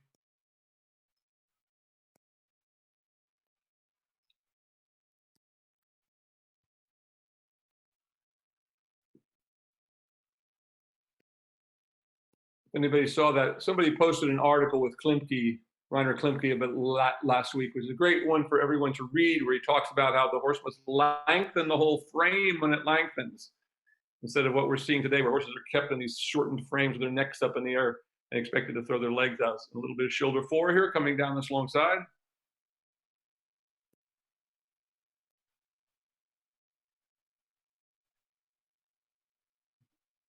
Good there, very nice. Keep that.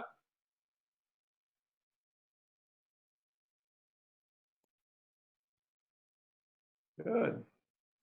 And as you get to this end, again, we're going to stretch him all the way down in a circle here. Let him stretch all the way up, but being sure that you feel that activity coming from behind. So before you let him down, you want to feel a bit of an impulse moving through him. So you feel that desire on his part to move, and that you begin to feel that movement swinging through the back of the horse. Like that.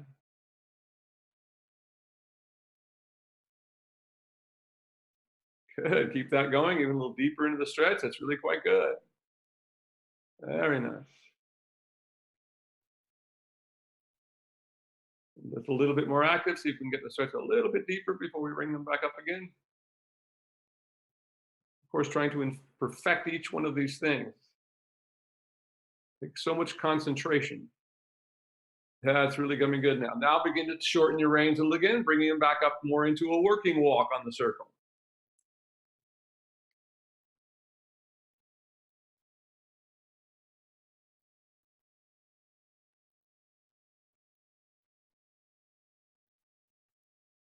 Keeping that. Keep asking to soften just a little bit, see if we can get a little more softening at the jaw and pole. But he's coming up nicely and maintaining the position over his back. It doesn't need a great deal of flexion like that. That's coming very nicely. Now prepare to trot, and then go into a trot rising on the circle.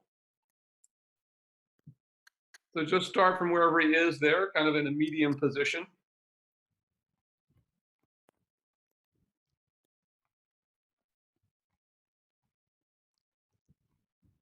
And then go ahead and work on your circle now, staying on a circle so we begin to get him a little more active and he starts to stretch into it. So we use the circle to help us in the beginning. Be sure and make your circle a little bit bigger. You're always trying to get the hindquarters a little bit to the outside.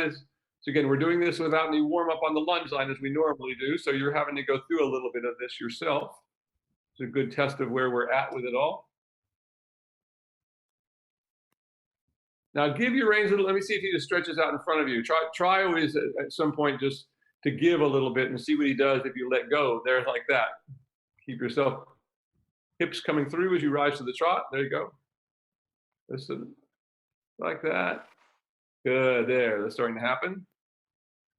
Good, keep it going like that. Keep working on the stretch.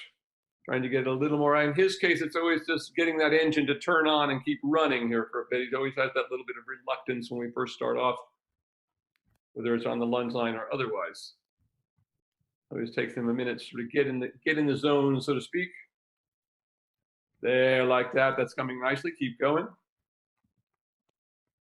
He's doing that thing where he wants to go into the wall. Right. That's because, once again, the engine isn't quite turned on yet. So that's why you feel like the horse is still drifting around a little bit, like Trigger was a little bit, because they're not quite all the way there yet. Once they really get swinging over the back, then it becomes easy to steer them. Go ahead and go large now. Keep that, and just think about just opening up the stride a little bit, just getting him going a little more active as you go down the long side. Think of lengthening the stride a little bit. It's all about now is just getting him to open up the stride and get in his zone. And once again, we're doing this without the lunging work today, so it's going to be a little harder. I think it's possible. Go ahead and keep going large.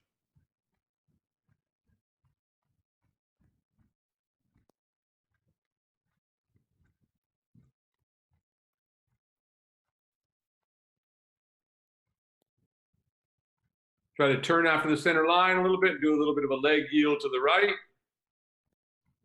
It's wherever it feels like you can make a comfortable turn like that. As long as we get a couple of steps, is all it takes to help. Like that, good. Last 3 steps were really quite nice. Beginning to open up the stride a little bit, very nice. Keep that going. Now onto your circle here. And once again, keep trying to give the reins. Let me see if he's ready to take it down a little bit more. Try to give him a little more slack in him and see what he does, but without changing anything else with your upper body. All you're doing is like letting the reins loosen a little bit, but everything else should stay in the same place. Your legs keep working the same way. Your body stays in balance with him. Good, that's getting better, a little better there. Now go ahead and circle here again. Once again, that's keeping that open leading rein, little tap of your whip maybe, just to get a little more activity, see if we can get him to begin to activate a little bit more behind. There's always this struggle with him. It's getting better. It always takes them a minute to launch into it. Good, that's getting better there. There you go. Keep that going. Keep that going. Let him stretch on down. Good, there he goes. And once again, still need to add just a little bit of energy to that, like that. Let him find the stretch. Very good, like that. You see he starts to move a little bit. He wants to go large. That's good. Now go ahead and just shorten your reins. Let your hands come together in front of you there, wherever he is, as long as he's got a little bit of activity. Like this, good. And go ahead and change the rein on the next diagonal here.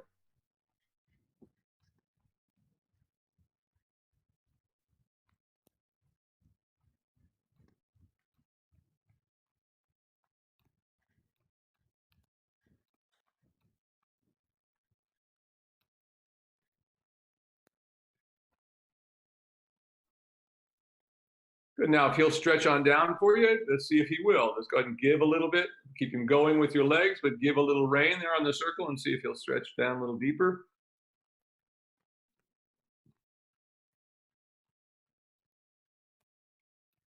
Good, like that. Good. There we go. Like that. Keep it going. Come on. So, oh, I did it. I'm stopping now. All right. Go ahead. Trot. Good boy. There, like that. Good job. Now we're starting to get him stretching into the contact. There's starting to be a little more movement.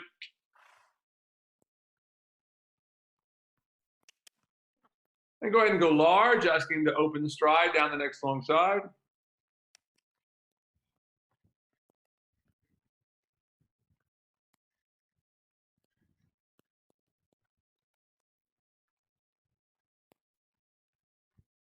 Getting better. And keep going large. Keep trying to give the reins and see if he'll stretch out in front of you. We get a little bit more activity behind. We can't do much in the front until we start to get the motor even working a little bit harder. And that just takes time with him. There we go, starting to work better there. Good job, keep that. Now just go large and keep him in the stretch and keep it active. See if we can make him happy right there.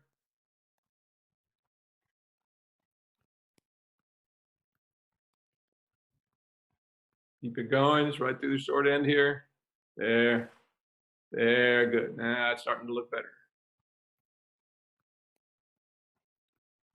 Once again, lengthen going away from here on the long side. That's the way. Come on, even a little bit more. Give him a little tap. See if we can, there we go. He starts getting to work a little harder. Like that. Now turn a little bit after the center line and leg heel to the left. Good, that's starting to happen now.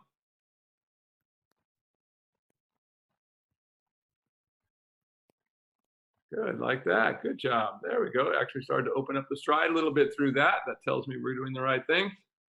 And on a big circle here, once again, letting him stretch all the way down. If he'll get that and keep moving, that's what we want to do, just like this. We always have to get a horse to lock into the frame in the stretch before we can get them to come up very much. We want to get that first. And when that happens, then we just gradually begin to bring them up. This is looking much better. Go ahead and go large again. A little more active again. Think of trying to lengthen going away.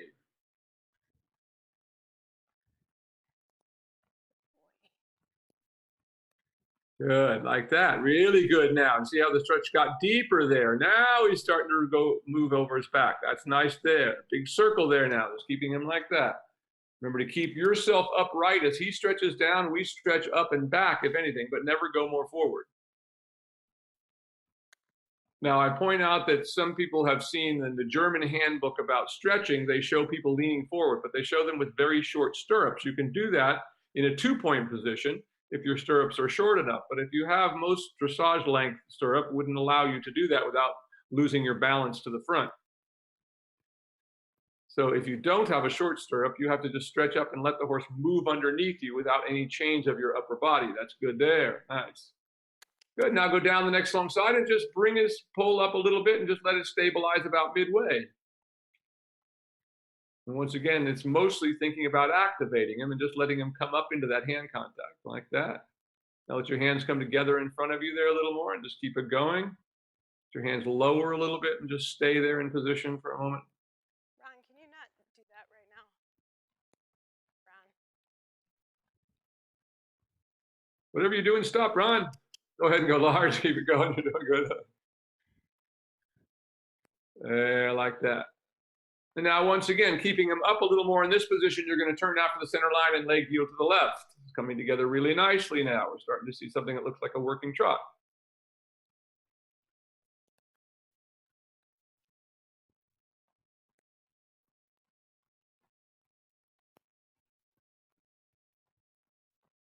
Good. That was actually quite nice. There we go. Good job. I love how he always looks better in his lateral work. That's really good. Keep it right there. Now circle right there and keep him right where you have him, just like that. That's quite good. He's in that midway position. Keep him soft. So you're seeing with him, once he locks into gear, then you start to get something like that. It's really quite nice as a working position for him. Good, keep that and go large. Now, as you go down the long side, let him stretch all the way back out in front of you, and think about lengthening the stride. So you push your seat through a little bit more actively. As he opens his stride up a little bit, hopefully like that. Keep it going. Keep that going on down the next long side. Just keep trying to open up. Let him stretch all the, there you go, like that. So he really starts to swing over his back, like that. That's excellent. Keep that. Great work. Keep it going. Notice how his belly has started to come up there a little bit for everybody watching there. It's one of the things I'm always looking at is he starting to engage? Am I seeing the body beginning to take the right shape? And stabilize him right there. And once again, circle. Let your hands to stay where they are. Let him find the contact with you right there without trying to get him down any deeper.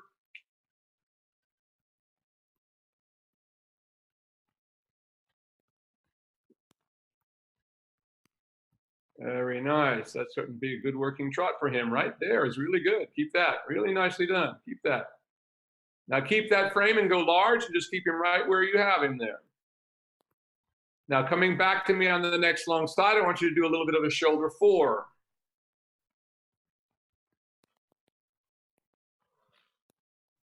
Really good. So once again, both hands are going to move to the inside a little bit, just displacing his shoulders off the rail a little bit. But trying to keep the exact same tempo. That's how we know whether these exercises have any value. If we completely lose the rhythm, we know the exercise was pretty much worthless. That's really quite good. Not a big change in it. Now let him stretch all the way down as you go large. Let him stretch all out in front of you. And once again, think about lengthening the stride a little bit down the next long side, keeping it active. Like that. Really good. Go ahead and down the next long side and open it up again. Once again, lengthening the stride and the stretch.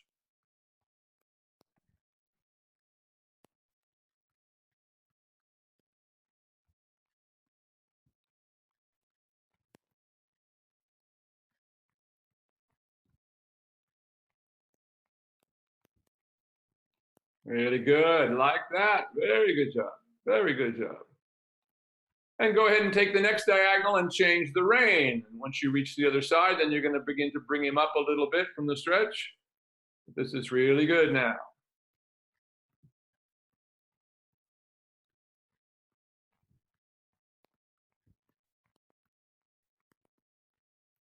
And you're going to come back to me on the other side with a little bit of shoulder 4.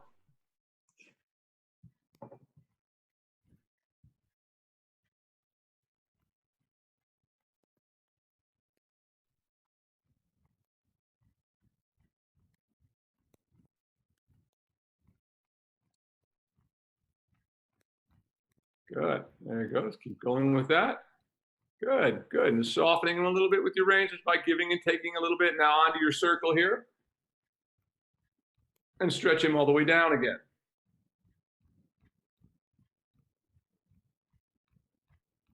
Like that.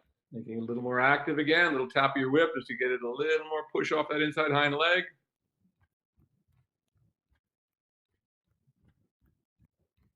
Keep it going. We get a little bit of deeper stretch again.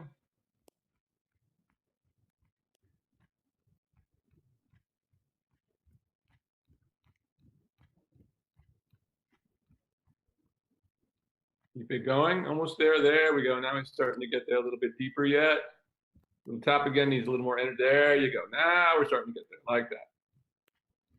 Watch when he gives that neck a little bit, how his hocks begin to work a little more actively. That's what we're looking for. Once again, it's about the movement we're creating, not the position of the body. We want the horse to be in whatever position allows them to work most efficiently as they develop.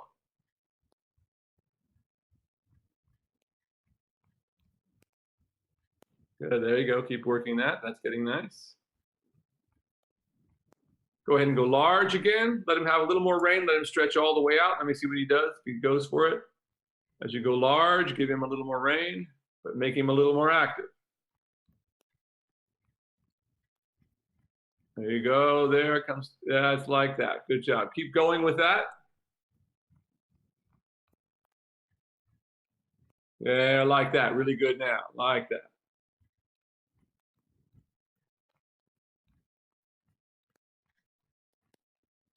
Keep it going through the short side here, so it doesn't stop right here. Good, and just letting your rein shorten a little bit, bringing him back more into the working position there. We just try to stabilize him a little bit now, like that. Good, good, good. Keep that. Good. Now, when you get to the middle of the short side, let him come back to a walk again. Let's give the two of you a little bit of a breather, but that was really good. Really nice now as he's stretching into that. And let him walk. Very nicely done. I like how you kept your weight off of his back until he came back to a walk, and then you let your weight onto his back, exactly what you should do. Because we can't expect horses at this level to be making perfect halts. That is, all you have to do is close your leg a little bit and they come up underneath you. He's not ready to do that yet. So we still want to preserve that position of his back up. So we don't want to just sit on, as so many people do, and jam their back into the horses like they're trying to do a sliding stop. It's not what we're trying to do. Imagine if you drove your car and every time you did, you slammed on the brakes. Well, the brakes wouldn't last very long. The same thing is true of horse. If you keep slamming on the brakes with a horse, their legs don't last very long. Thus, if any of you have ever seen any old reining horses, if there are any old ones, they're generally lame in 2 years of doing that stuff. So I say, the cowboys in the Old West wouldn't have done 50 sliding stops over and over again on a horse the way people now do it in competition. So everything has become so extreme. The same with people riding jumpers. They don't do the flat work. They just jump, jump, jump. And if you just do that, the horses just don't last very long. How are you feeling? Am I wearing you out? You were doing a really good job, but you weren't complaining. But I wanted to let you have a little walk and catch your breath. I know it's hot there. I appreciate the walk, but I feel okay. Okay, good. I noticed that, I think for me, I'm really aware of, and actually it was Lauren that pointed it out because she saw me riding one day. Yeah. She said, you kind of lose contact with your outside rein a lot.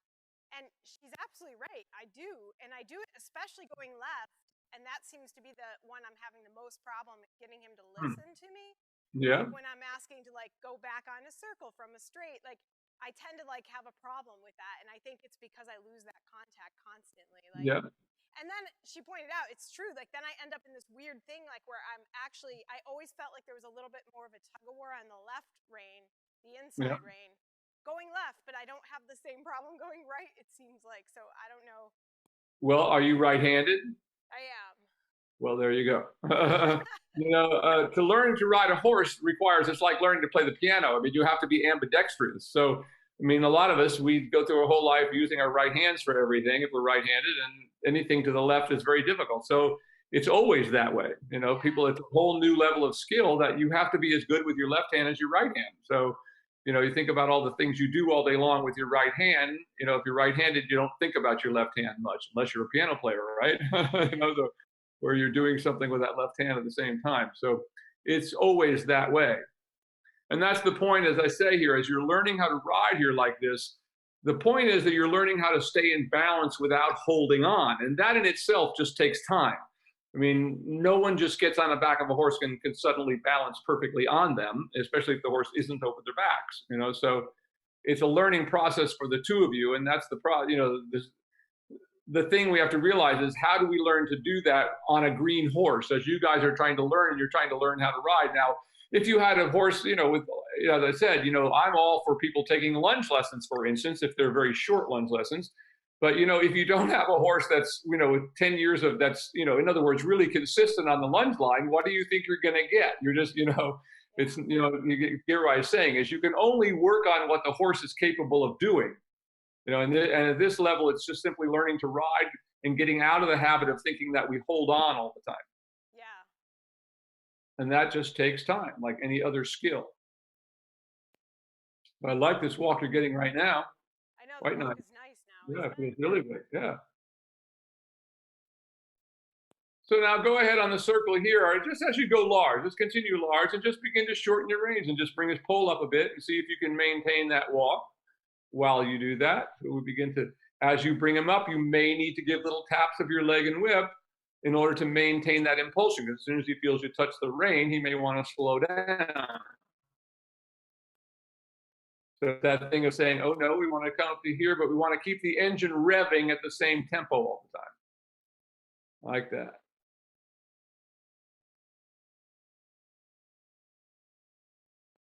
That's actually quite a nice working walk you're starting to get there. Right there. It's actually pretty good for him. Very nice. Keep that just like that. Now do a little shoulder 4 coming down the next long side. Let it come up a little bit more. Bring shorten your range a little bit more. I think he can come up a little bit more and soften as Joe and pull just a bit more like that. That's good.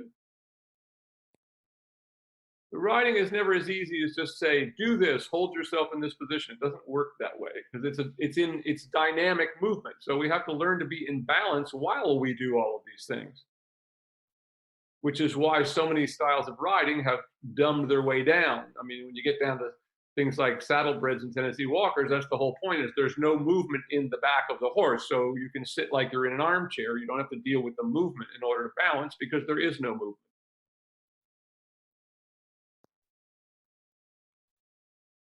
Maintain that. When you get to the middle of this long side, try to perk it up a little bit. So think now beginning to prepare your transition by beginning to add a little bit more energy to the horse before we actually ask for it. So this is kind of a new concept here, that we begin to work a little more on the transition itself, but you begin to set the horse up for what we're going to do, just like you're doing there. That's actually quite nice. When you get to the middle of the short side, ask him to trot. And keep building impulsion, keep building energy, building up little taps, little bump of your legs, so you feel like the trot is just bubbling underneath the surface. So when you put your legs together and ask for it, it's going to be there. Not bad. And right away, just think about that activity before we think about what's going on with the reins. Think about just, is he moving enough that I'm going to be able to use my reins? So here, let's go back to another little stretch again, just to getting back into that nice swinging movement that we had a few minutes ago. So once again, on your circle there.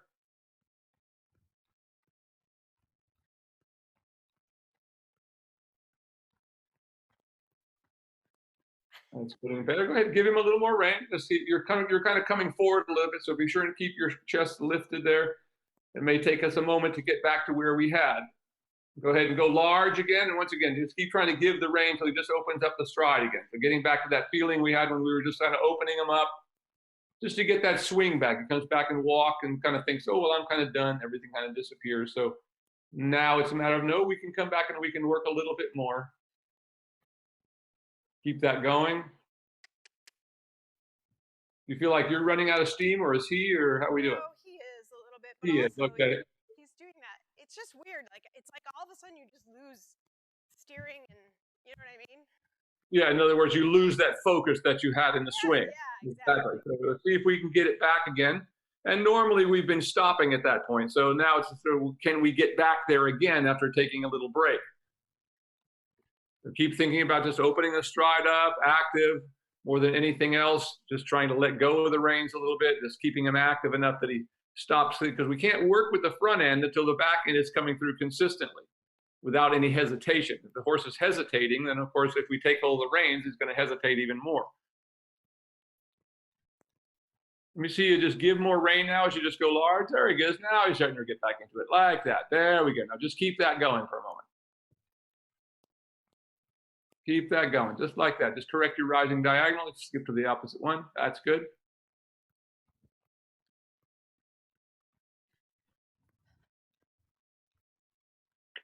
And just keep him going large, getting him back in the stretch again, just active. That's all we're looking for here, is to finish with him getting back into that swing again.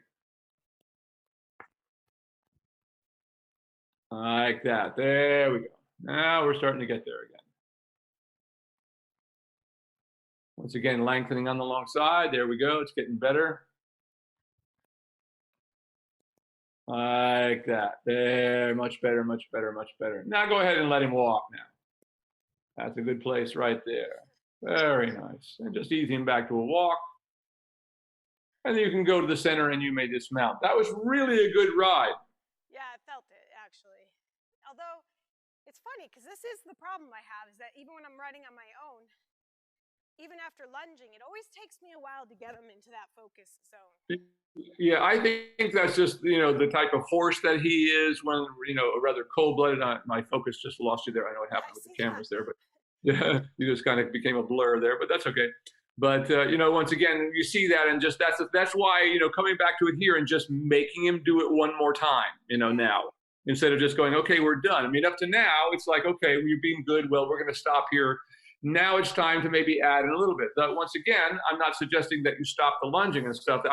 Today was a good test to see, well, what's he capable of doing? And it really was quite good. It took you a little while to get him moving, but it takes him a little while even on the lunge line. So, you know, it wasn't much different in the sense that it took a few minutes to get him really active and starting to swing over his back and beginning for the right things to happen. Now, however, I suggest that you go back to doing the lunge work now. But once again, you can try it this way, you know, every now and just see how it goes. You like have a good day, it works. It all seems really, you know, perked up when you do the work in hand. Yeah. And just get on and give it a try. If it doesn't work, you know that all you do, like we did with Ron, we just took a step back. That's all that was wrong with what he was doing. Is the horse was starting to get a little uncomfortable. Maybe we did a little bit too much, and you just have to go back to where he's comfortable again and get it settled there, rather than trying to fight your way through whatever that issue might be. Okay, that sounds good. I guess we have lost focus. I'm not sure if we're going to get you back. It's gone I sort of. don't know either. Oh, wait. There we go. Okay, you're coming back from Mars. There we go. We're beginning to see you now. Very, very nicely done. And once again, I think they are both struggling a little bit with the footing as this cures a little bit. It's a little harder. It's a little harder for them to keep going, though he handles it. You know, of course, Trigger has more severe issues than this horse has. So, you know, he's more prone to it because his back was barely up into the right place to begin with. So you add a little bit of deep footing and all of a sudden he's struggling again. So, and he will until he gets a little stronger to it. But questions today? I don't think I have any. I think that I feel like I know what I need to be working on. So Excellent. That was absolutely fantastic. So I'll see you guys again next Thursday, same time, same channel. Thanks everybody for joining us. Hope these lessons help you all. Once again, if nothing else, you know, learning that things are not just a steady progression. We have an order which we do things, but that order is also your safety net. So as we saw with Trigger, if things are starting to go wrong, you know, once again, we don't try to fight our way through the problem. We take a step back and do what came before it and get that established again, and then take the next step forward. And pretty soon you're there, you know, and everybody stays happy working in that way. But I thought you did a great job on him today. It took a little slow to get there, but when he did, it was really good. You were able to bring him up and down, starting to settle into somewhat of a working frame. So all very good. Thank you. All right. Yeah. Thank you guys. I look forward to seeing. Thanks everybody for joining us, and we'll see you next week, same time on Thursdays at 3 o'clock California time. I think it's 6 o'clock on the East Coast. So wherever you are, you can figure that out from there. All right. Great job. Tell Ron thank you very much where he is there, but tell him thanks for all his help with all this equipment, getting it working for us. Thanks, Will. All right. I'm checking out now. Thanks everybody for joining us. Talk to you soon.